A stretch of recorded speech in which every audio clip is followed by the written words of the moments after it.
Welcome to the Farm Bits Podcast, a product of Nebraska Extension Digital Agriculture. I'm Jackson Stansel. And I'm Samantha Teaton, and we come to you each week to discuss the trends, the realities, and the value of digital agriculture. Through interviews and panels with experts, producers, and innovators from all sectors of digital technology, we hope that you step away from each episode with new practical knowledge of digital agriculture technology. Hello, and welcome back to the Farm Bits Podcast for the second episode in our nitrogen management technology series. In this episode, we will turn our focus to nitrogen models, one group of tools that has been proposed for improving nitrogen management.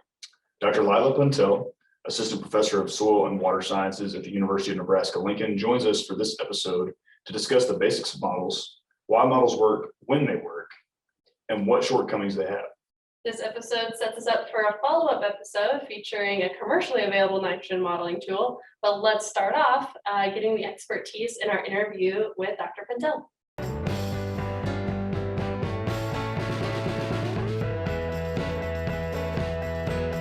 I guess we can kick it off. We probably should do an introduction first, or Yeah. Can you tell us a little bit about yourself and how you got to the University of Nebraska? Oh, that's a long story. No, I'm just kidding. Well, thanks for having me here today. I'd say I started in Argentina. My story started in Argentina. I'm an agronomist and I studied down there. And then following my passion for agronomy, and then moving to the US to do my master's on my PhD. So that's after my PhD, that's kind of what got me into UNL. Awesome. I would say that in between my master's and my PhD, I was also an entrepreneur and I worked in industry for a while. So I have my own startup that kind of built up pretty big. And so that was kind of an interesting adventure in the middle. Yeah. And then I got into Nebraska. Very cool. And can you tell us a little bit about your research? Sure. So my research is focused on precision ag and nutrient management, or soil fertility. Mhm. Sometimes I get back and forth between the two. Sure. Nutrient management and precision ag, fertility. I think it's all kind of mixed together. It's all related. It's all related. Yeah. So thinking about that soil fertility aspect, the series that we're in the middle of is kind of a nitrogen management technology series. So what are some of the challenges that producers are facing right now in regard to making these nitrogen management decisions, and what sort of research are you helping to contribute to that's helping them make better decisions? Sure. Well, nitrogen is my favorite. All my work, my previous work has been in nitrogen since my master's, my PhD, and then I got into a position at Nebraska that is mostly related to nitrogen management. And so it's pretty exciting. And really kind of my motivation is around the fact that nitrogen is still very challenging, right? Yeah. So, and I think the challenges that producers are facing is the uncertainty around that nitrogen, right? So basically there's a lot of variability. The nitrogen that maximize your profit and minimize the impact on the environment could be very different year by year, as well as within the field. So kind of picking up what's the best nitrogen rate that you want to select for a field, it's still being a challenge. Right. So to begin with that, and then along with that, kind of what tool is the best to help you to predict that nitrogen, right? So Correct. Yep. Yeah. So we've had another episode that focused on reactive or responsive nitrogen management tools, but can you talk about more maybe predictive nitrogen models and what's out there as options for producers? sure, yeah. So in terms of tools, as you said, like active canopy sensors or more the sensing technology, it's more reactive and uses the plant, right, as kind of our living sensor to tell us how much nitrogen is in the soil, how much nitrogen is needed by the plant. Now, some other tools like crop model-based tools kind of allow the producer to cover some of the risk related with weather and how the weather interacts with the crop management, as well as some of the soil characteristics. So I think there's pluses and minuses, but just the complexity of the crop model allowed us to kind of contemplate some other aspects of the system. For people who maybe technology is a little bit intimidating or they're not very familiar with these models, can you just give just a really basic overview of how simple a model can be to maybe how complex it can be and some examples so that way they know if they've heard of these before? Sure, yeah, so probably we should start there. Yeah. What is a crop model? Mhm. So if you think about it, every day you can simulate, right? Mhm. Like a virtual reality of how the plant is growing.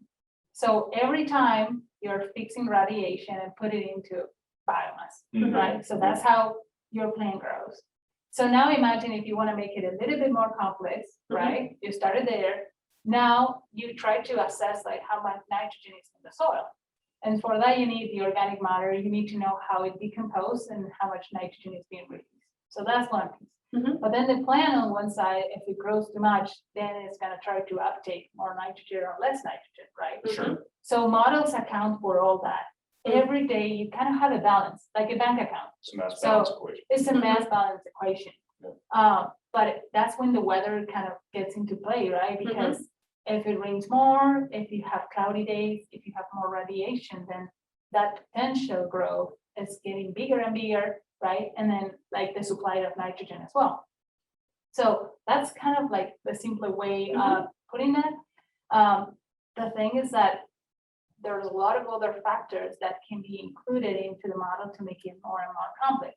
Some of those are losses, right? So we know that nitrogen leaches in the ground. Mhm. And so it's starting to add the hydrology concept, right? Yeah. What texture, how that rate of nitrogen is being lost from the soil profile, Mhm. how much nitrogen is run off, like Yeah. volatilization, right? If we Yeah. get into the complexity of the nitrogen cycling, like Aeration body and everything. Yeah. interactions Yeah. and everything, that's the way that you can make the model more complex. And hopefully more accurate. Yeah. And hopefully more accurate, Right. but gas emissions, right? Mhm. Like all the volatilization, things like that, are processes that we don't have that much data either. Right. Comes back to the data. Goes back to the data, Yeah. right? Yep. So Okay. And what are some examples? some examples of, Models? Commercial tools Yeah, that commercial. are available out there for growers to use, and maybe even university tools. Yeah. oh, totally, yeah. So there's some proprietary models Mhm. that, for example, we are partnering and collaborating with Granular. Mhm. They have their own model, but we know that it's a process-based model. What I mean by that is exactly what I just explained as the more simplistic way. Mhm. But pluses and minus, that's what they run into the background, right? Mhm. And then we are also working with Adaptin, which that's a model that is actually the base is DSET, which is a very it's open source model that was adapted in Cornell University to make recommendations of nitrogen. And that model then was acquired by Yara a few years ago and then got commercial. So in the background, they run a process-based model with all these components that we discussed today, including nitrogen losses as well. Sure. So they incorporate all the complexity, even cover crops or residue removal, things like that. We are also aware of Fluorosat. Fluorosat is another software that we are testing in this project that I mentioned. And they use Axim, another open source model that is very complex. It accounts for all the mechanisms from losses and other factors of management. So that is also another alternative. Farmer's Edge, we know that also runs a model in the background. And probably I can keep naming and I won't forget. And in the next years, I feel like we're gonna see more and more coming up. But the the models are out there. So Yeah. it's just a matter of having the right data to start running them at a field level, right? And at a regional level to see how they perform. Excellent. So So what are some of the strengths and weaknesses that we have there between those two particular? I mean, you talked about how the sensors kind of incorporate the plant. What are some of the strengths of that versus like what are the risks that you're running when you're kind of using only the plant to tell you everything that is going on out there in the field that maybe a model makes up for? sure, I think the biggest part of that is that the crop model will interpret the weather and what is going to happen into the future, as well as what the grower is going to be doing looking forward. So in the case of a fertigation event or maybe a ground flowering application or things like that, you Sure. can already account for those, as Right. well as account with what the weather will look like later. Sure. I think that's kind of what they complement each other, because I feel like canopy sensors or some sensing technology will give you kind of the picture of today, right? How the Sure. crop looks like. But maybe crop models come into play to see how the growing season will look like and see if that nitrogen that you put on is actually gonna end up, Sure, yielding more, responding more, or giving you more profit. sure. Mhm.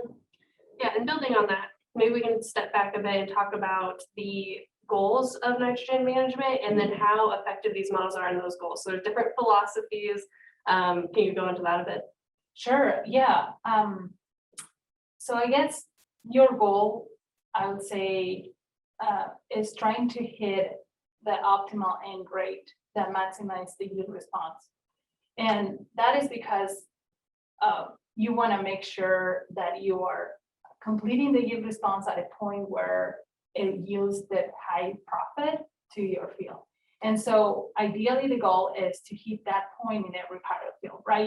Right. Let's think about an ideal world where you have Sure, high resolution, right? And we want to target each pixel or each part of our field, our optimal end rate. Mhm. That would be kind of our main goal. Now, we know that we have all this complexity and the weather, the soil, the management all interacting. So I think that that's kind of the challenge that is still there, right? And just to clarify for people listening, the optimal nitrogen rate does not always equal yield maximization, correct? Correct. Okay.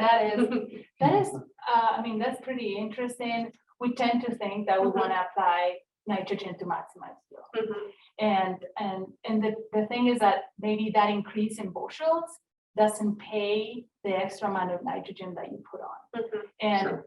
and that ties back to, these models and how do they perform. Well, sometimes it's really hard to capture the response to nitrogen rather than like hitting the maximum yield, right? So there are two different things. Yeah, good point. Sure. And so you talked about how models basically give you a view at what the growing season is going to look like. And for a lot of people out there, they probably see the variability year after year. And they're like, how could you possibly know what the season is going to look like? So what sort of data has to go into these models in order for them to work appropriately and really give you that season-long picture that you're looking for? Sure. Models, let's start from the beginning, right? Models are not perfect. And even, if a statistical model, an equation, or even a crop model, they're not perfect. So there's things that they don't contemplate. A risk, like a weather event or a hail event, right? A disease or a pest, those things usually tend to be out of what the scope of a model, at least for now. Let's see what happens in the future, right? Yeah. But the way that they contemplate all these things happening is because you input soil.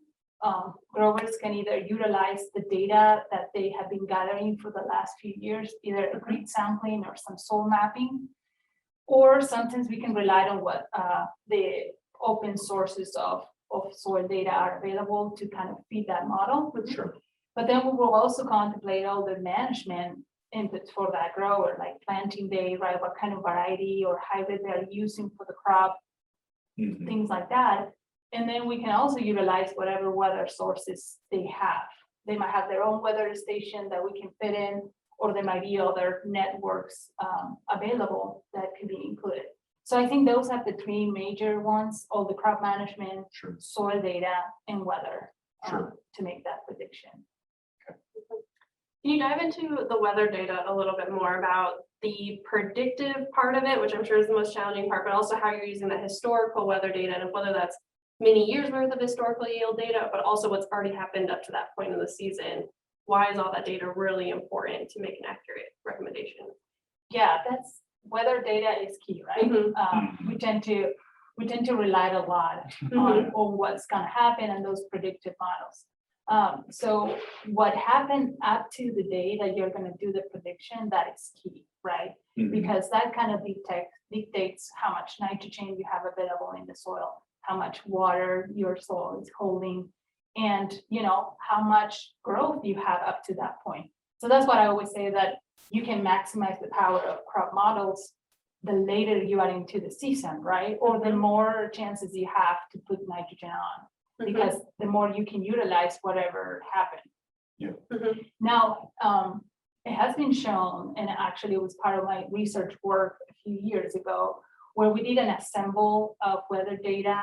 And I think that's very powerful.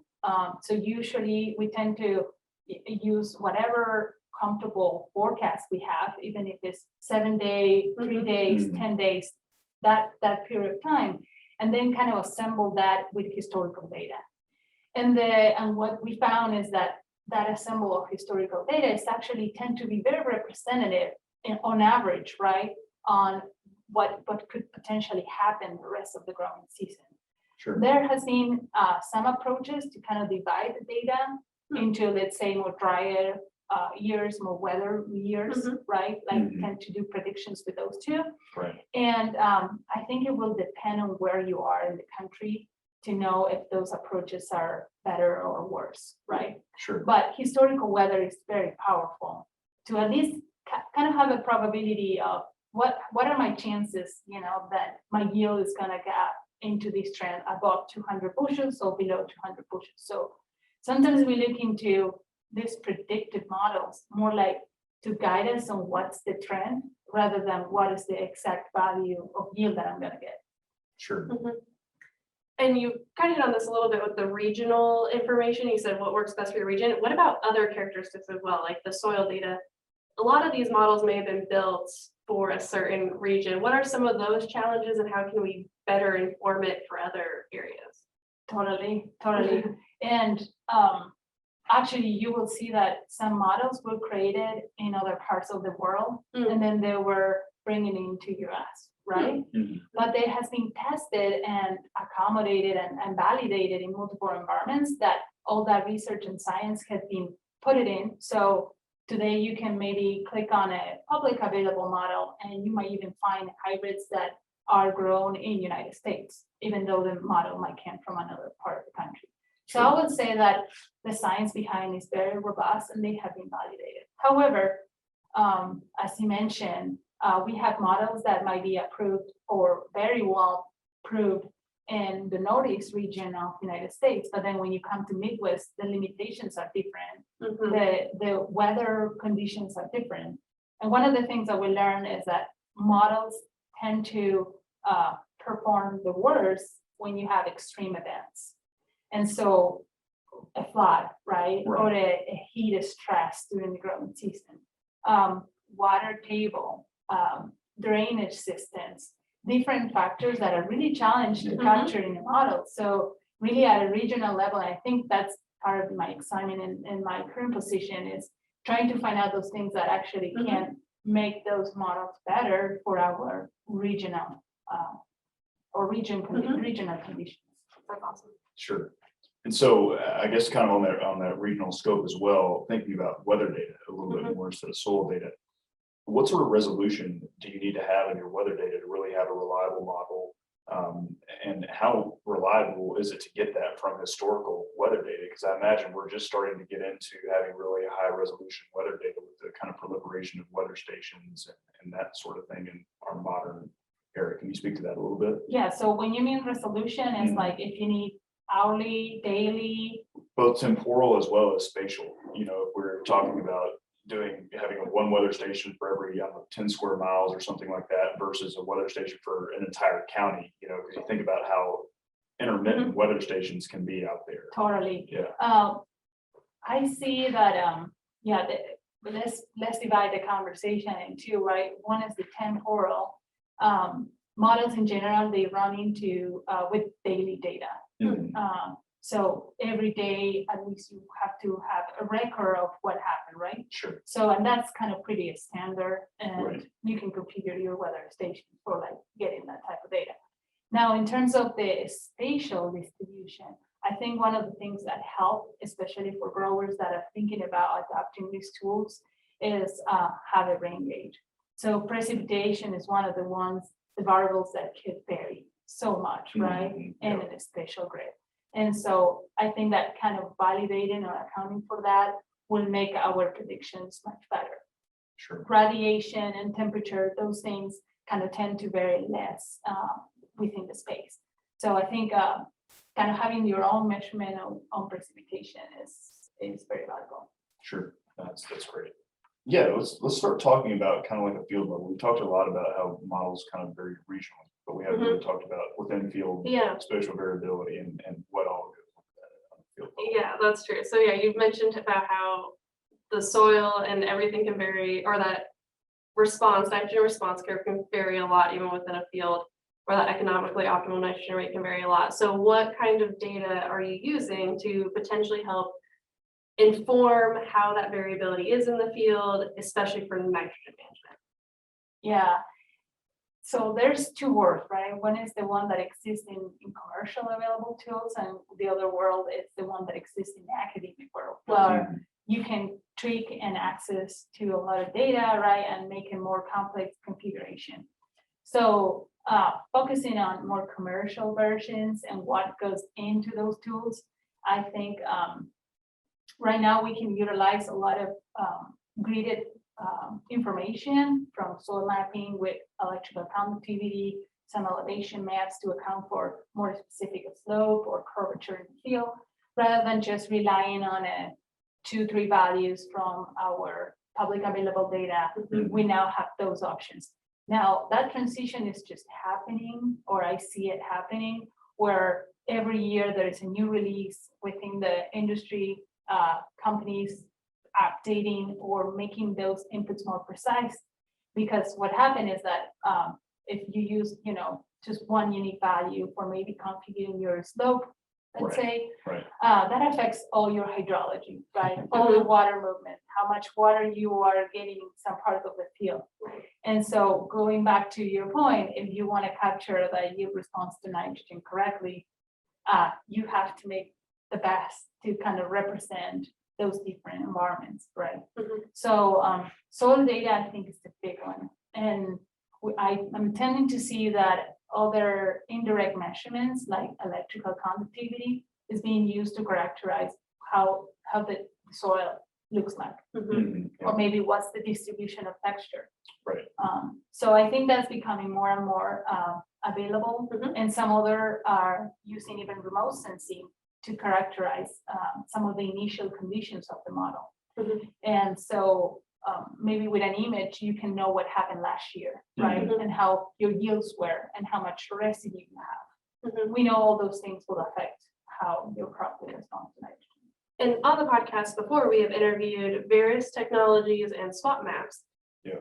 How do potentially those types of maps, which use a lot of technology you mentioned, but how do you make those specific for nitrogen, or is it the same type of idea?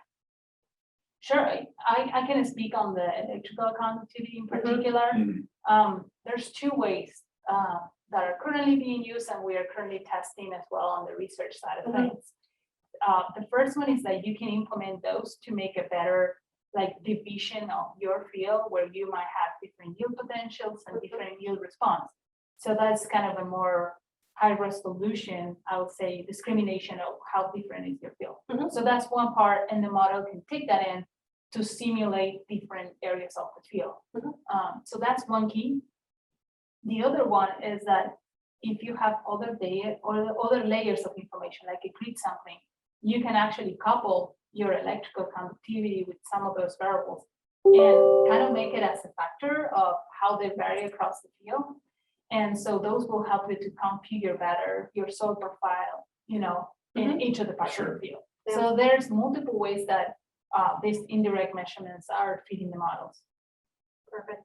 Yeah, that's all really, really good info. One of the things that kind of affects models that we've talked about beyond just these soil characteristics and weather characteristics, natural environment, there are also management variables we've talked about, right? So how challenging is it to accommodate all these different management variables that go in, from timing of applications to products that are being applied, and kind of, whether people are using inhibitors, whether biologicals are getting mixed into the system. Yeah, tillage, cover crops, all that.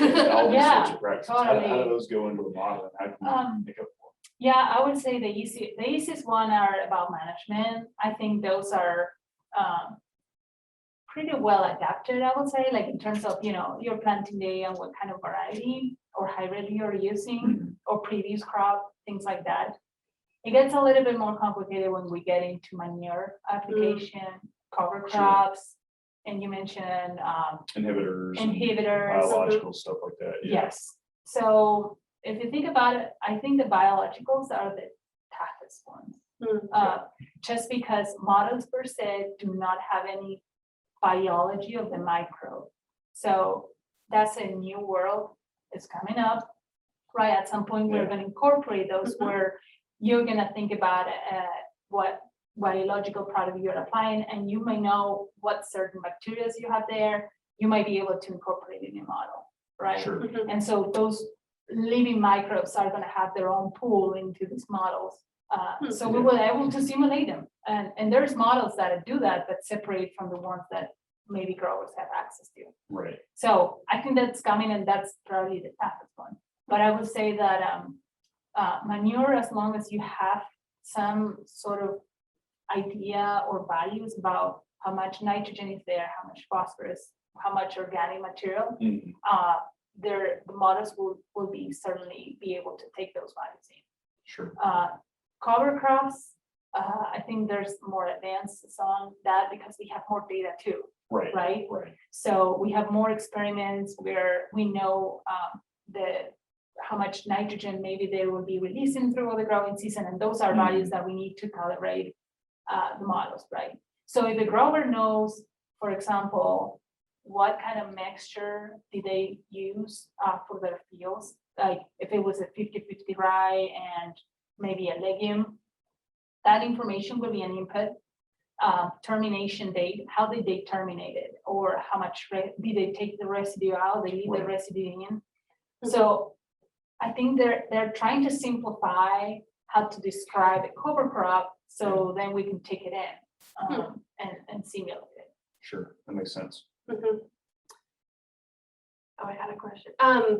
What do you think are some of the most common mistakes when it comes to incorporating all of this data and using it into form a nitrogen prescription or nitrogen recommendation?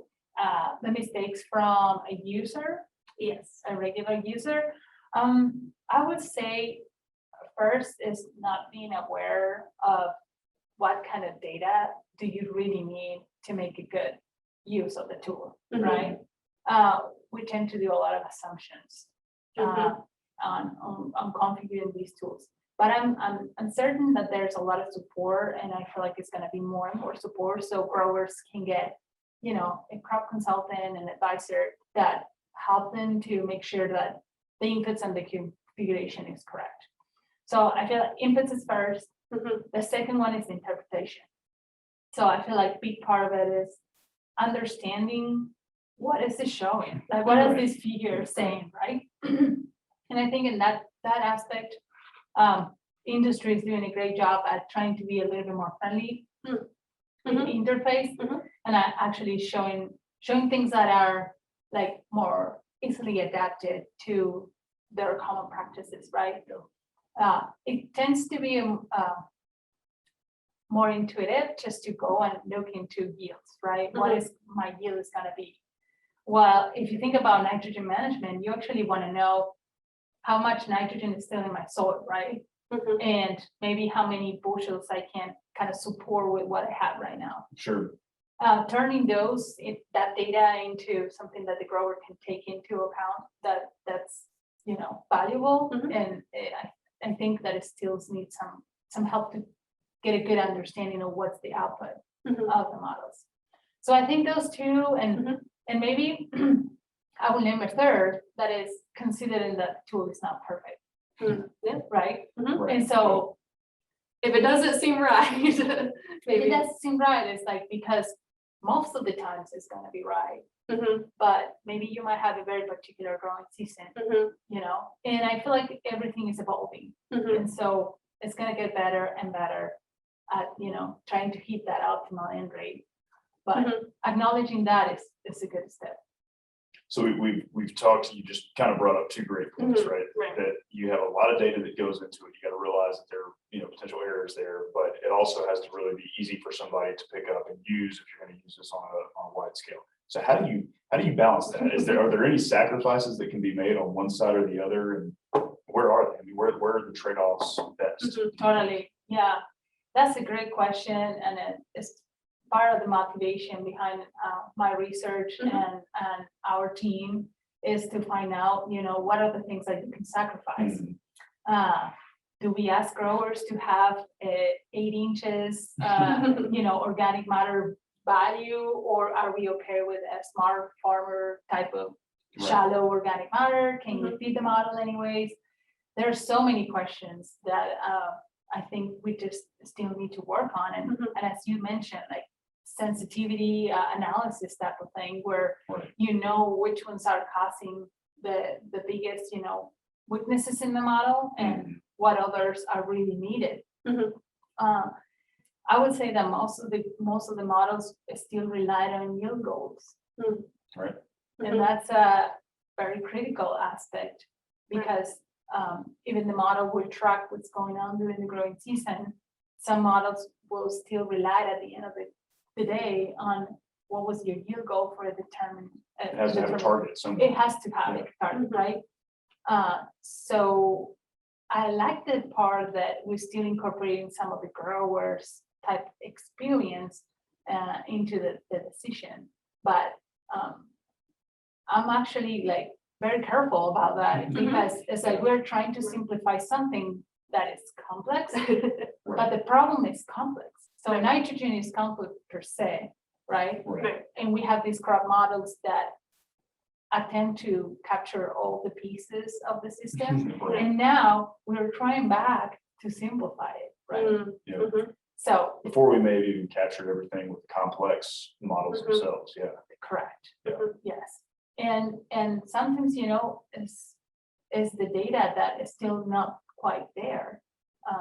There are some particular fields that may behave very average, right? There are conditions that are, pretty simple to simulate, but again, there might be some aspects or interactions that are really complex. So Sure. Do you have any, I don't want to say like rules or like guidelines, but anything that you would say if this model does not incorporate this data, maybe use with caution, like maybe if it doesn't incorporate with weather data, like do you have any layers that you think are absolutely essential to include? Does that make sense? Yeah, I guess most of if the tool is based on a crop model, most likely is gonna include weather management and soils. If maybe it's a simplified tool where not necessarily it's a crop model based, and what I mean by that is like it takes into account all the processes of the plant and how it grows. I would definitely go for the weather. But would you say that they should be soil sampling, or can you is that should they soil sample or use this recommendation? We have to have something like that goes into it. Sure. I think in some level, I mean, if you compare of doing any, like starting from zero, right? And you want to pick a tool, I would definitely recommend to increasing level on complexity gradually. So you see kind of instead of trying to reach something very complex that you don't have probably all the inputs for, just starting with something much simpler that takes you there. So I would say that grid sampling is very popular these days. So pretty much most of the growers will at least have a 5-year-old maybe map, and that is still can be utilized, right? Electrical conductivity is getting more and more popular. More people is getting access to it. So I feel like if you already have that data, my recommendation would be like try to utilize it or try to maximize the benefits of that you already invest on. So I think I will customize the selection of the tool based on what you already have. Sure. And so what do you think? I mean, this has kind of come up a few times in terms of how do we actually accumulate enough data to get started with this? Do you have any idea what the lead time might be for somebody who wants to get into modeling? How far out does a farmer need to look or an advisor need to look at his clients and say, I really think I need to bring a model to my clients, but I don't know if I have the data stored up yet. I mean, is it 3 years that they really need to get the right amount of yield data to get everything done on a practical level? How much time do you think you need to kind of get the Do you data? want the sciencey answer or you want the practical? I want a answer? practical answer. I want a practical answer from somebody that does extension and, does a lot Yeah. of on-farm research. Totally. No, I feel like ideally you want to have some idea on your yield data, right? So if you're going to use the model for doing a barber rate application, so intended to vary the amount of nitrogen across the field, I would say that accounting for a few years of yield monitor data, we'll get a better, idea about your yield targets per zone and how the field responds to every year. Right. The minimum data is 5 probably, just because, you might hit corn. Let's say that you are planning, you're making a management plan for corn and you have a corn soybean rotation. So at least you might have 2-3 years of corn, right? Yep. Of course, you can incorporate soybean, but we tend to prefer corn to kind of tell us the story about what's happening in the As far as actual yield goes, yield goes, right? Or what was the response to your nitrogen Sure. management that you have done in the past? So I would say that's kind of my advice on time. But the other data layers, you can get those, Within if a you year. really invested, you can get those. you can, Yeah. yeah, absolutely. And are things that you do it once and pretty much, you Sure. can utilize it multiple times. And with some of the new tech that we have out there, like smart firmers, like you mentioned earlier, and some of the EC mapping units that you can throw on a planner at this point, there's a way to get it done. Yes, yes. And again, I feel like that time or waiting time to get implemented is going to get shorter, just because I think we might be getting more benefits out of the remote sensing world where, maybe with a couple of yield monitor data sets plus remote sensing, we can kind of get it started at least. It's not going to be perfect, right? Right. But get it started. And building off of this amount of time thing, but how much time does it actually take to run the model? Because I know it definitely depends, but this sounds really complex when people are listening to this. Is some of it automated? Can you talk about how you actually get from all this data to a recommendation? Totally. Well, first to clarify, there are some softwares available out there where the representative will configure your field for you. So you just need to provide information. So the time requirement there will be just to make sure that you give them good yield data, right? And you inform them what were your management practices or what you are planning to do with your nitrogen, right? So in terms of sources, timing, and any kind of future event that you're planning on that field. So in that sense, that might be kind of easier, right? Because then you can someone will help you to configure your account. They ran the prescription for you, and then you just follow your field and try to interpret, how your field is behaving.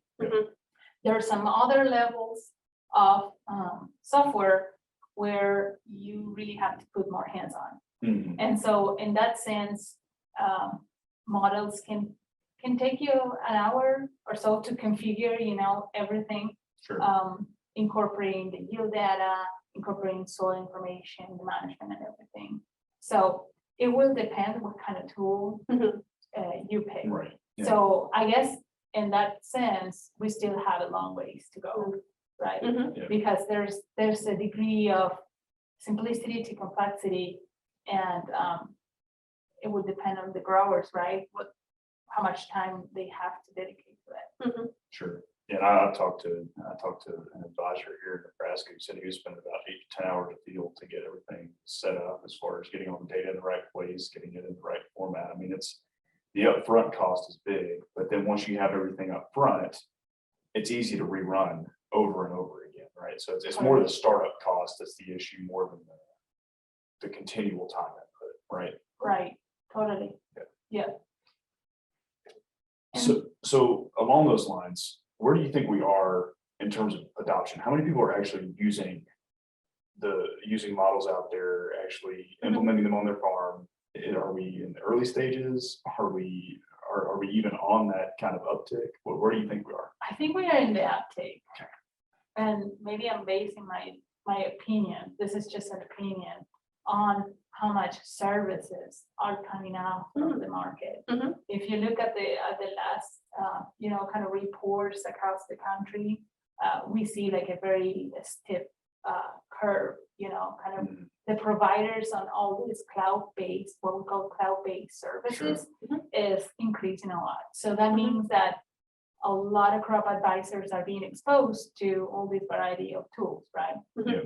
So I would say that will kind of get some traction and how many growers are adopting that.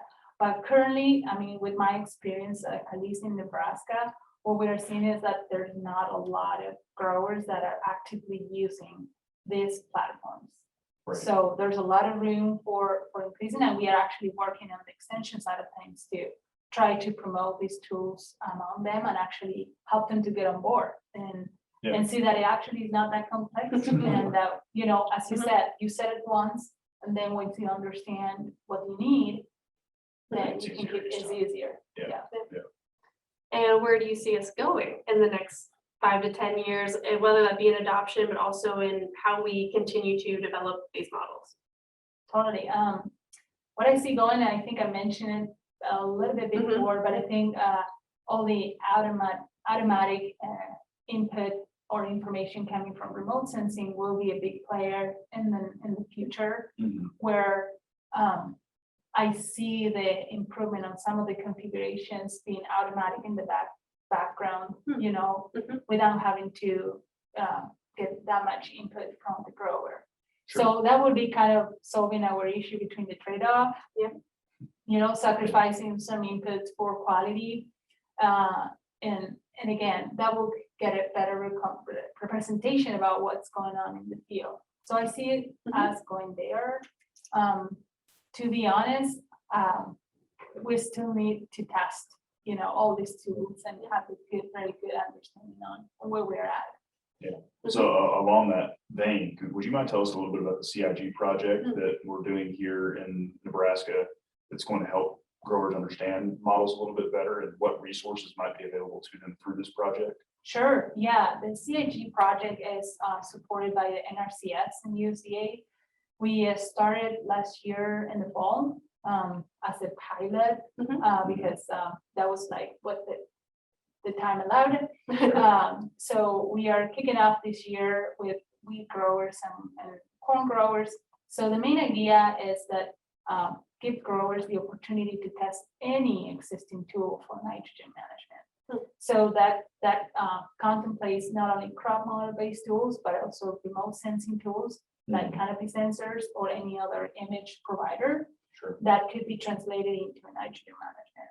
So we see two main outputs for the grower. One is to get exposed to a new tool with no risk, right? Because we will compensate the grower for participating in our study, as well as we will cover any costs from either an extra application, the extra cost of getting into the software or getting an account. And the other one is, test if that tool actually works for them. Right.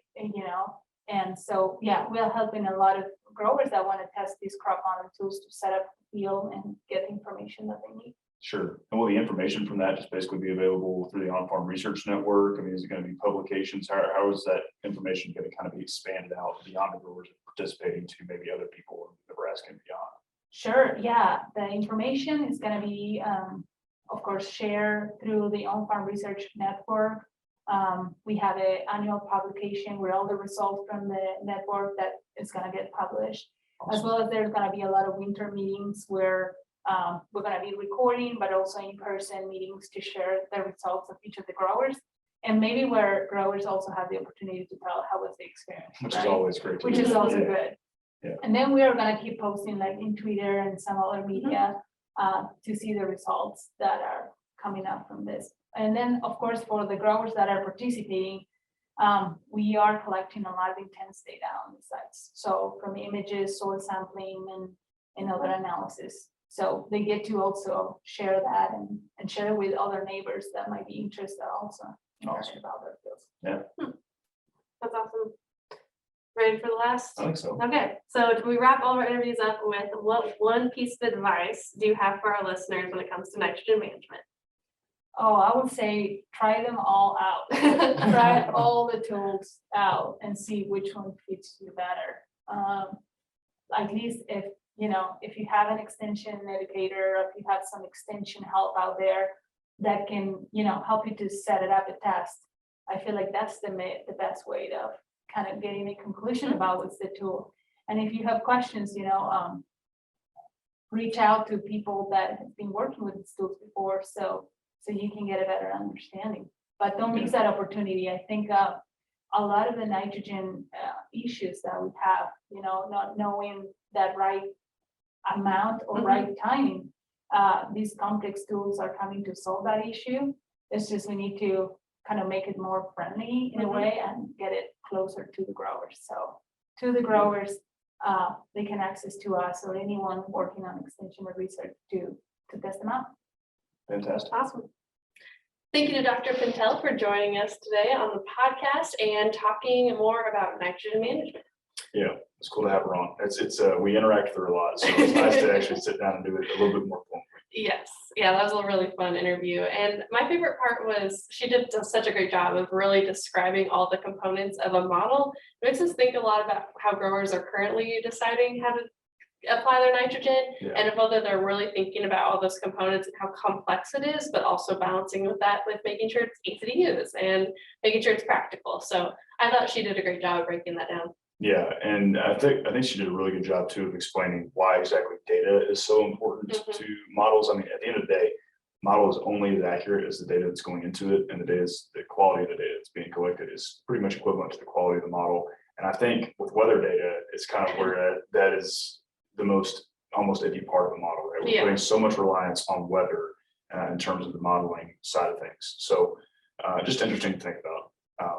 Next week, we'll have the opportunity to hear a little bit more about a commercial offering for modeling tools that's available through Granular.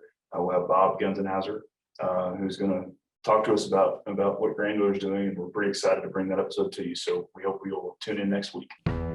Thank you for taking the time to join us today on the Farm Bits podcast. If you enjoyed this episode, please subscribe to the podcast on Spotify, Apple Podcasts, YouTube, or wherever you listen to podcasts to be informed about the latest content each week. We welcome your feedback, so if you have comments or questions for us, please reach out to us over email, on Twitter, or in the reviews section of your favorite podcast platform. Our contact information can be found in the show notes. We'd like to thank Nebraska Extension for their support of this podcast and their commitment to providing high-quality informational material to the members of the agricultural community in Nebraska and beyond. The opinions expressed by the hosts and guests on this podcast are solely their own and do not reflect reviews of Nebraska Extension or the University of Nebraska-Lincoln. We look forward to you joining us next week for another episode of Farm Bits.